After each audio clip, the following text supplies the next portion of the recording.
Okay, in this one I want to show you how we separate our line art. The first thing that you're going to want to do is, when you have it, is to make sure that it's in grayscale.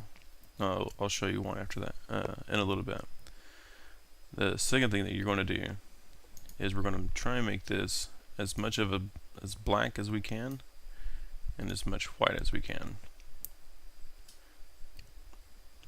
And you want to usually take your black over until you get to really solid black colors, thick lines.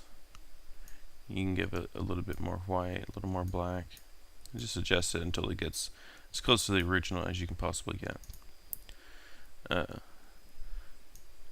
When you do that, you'll still see, when you get really close, that you'll have these little pixels, these little gray squares that you'll see on here. You may not see that after I upload this, but you'll see tiny little squares. In order to get rid of those, like I said, you want it first to be in grayscale. It just makes it easier when you go from grayscale to bitmap. If you scan in your own line art, you'll want to scan it in as bitmap.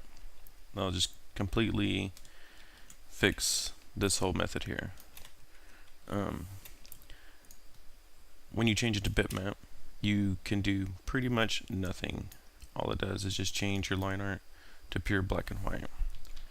So what we're going to want to do now is to change it back to grayscale. Keep it at the 1 size ratio. That's important. Then we'll change it back to the RGB, the red, green, and blue. Now that we have it pure black and white, and we're in our preferred channel, or our preferred mode, I should say, duplicate your background layer. We'll just go ahead and name this top one line art, just so we know. And just get rid of the original background layer.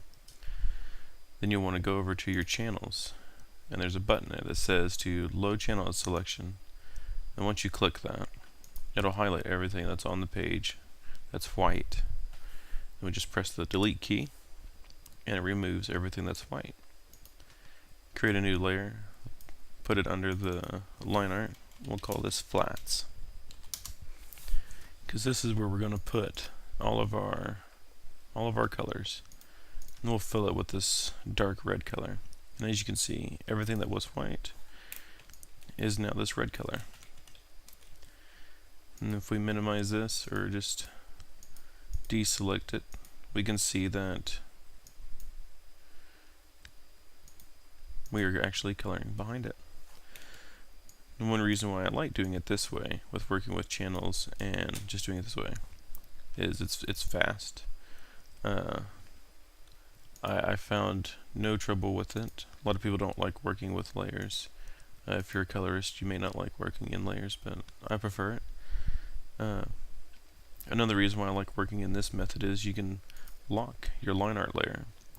That means that anything that's on this page, which is nothing but this black, no white, just black, that you can color it. And this is one way that you can do what's called color holds.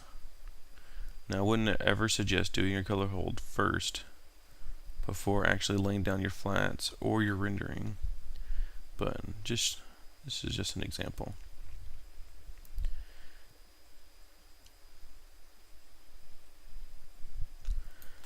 No, that's not the prettiest of color holds, but just to give you an example, that's basically what I use it for.